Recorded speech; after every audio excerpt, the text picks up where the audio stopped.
Morning walk কৰিব আহোঁতে দেখিলোঁ ডাম্পাৰ এখন শিৱসাগৰ ছাইডৰ পৰা আহি আছিলে আৰু এখন গুৱাহাটী ছাইডৰ পৰা আহি থকা কাৰে আহি মুখামুখি সংঘৰ্ষত পতিত হয়।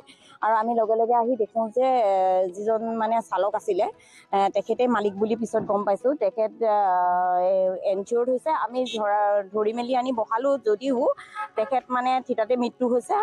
মাইকী মানুহগৰাকী অলপ দুখ পাইছে, হাতত দুখ পাইছে বুলি গম পাইছোঁ। তেওঁৰ হাতখনতহে দুখ পাইছোঁ বুলি কৈছে। আৰু সৰু ল'ৰা এটা আছিলে 2 বছৰীয়া, তেখেতক আমি লৈ মেলি থাকিলোঁ। কিন্তু 108 আৰু পুলিচক ইনফৰমেশ্যন দিয়াৰ পিছতো বহুত দেৰিকৈ তেওঁলোকক হস্পিটেললৈ নিছে। তেওঁলোক অহাত এজন ঢুকাইছে, কিন্তু তেওঁলোক অহাত বহুত পলম হৈছে। কিন্তু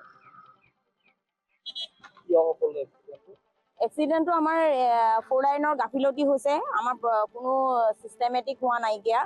যেনেধৰণে ৰাস্তা পদূলি হ'ব লাগিছিলে সেইখিনি তেনেধৰণে হোৱা নাইকিয়া, সেয়ে তাৰ কাৰণেই হৈছে।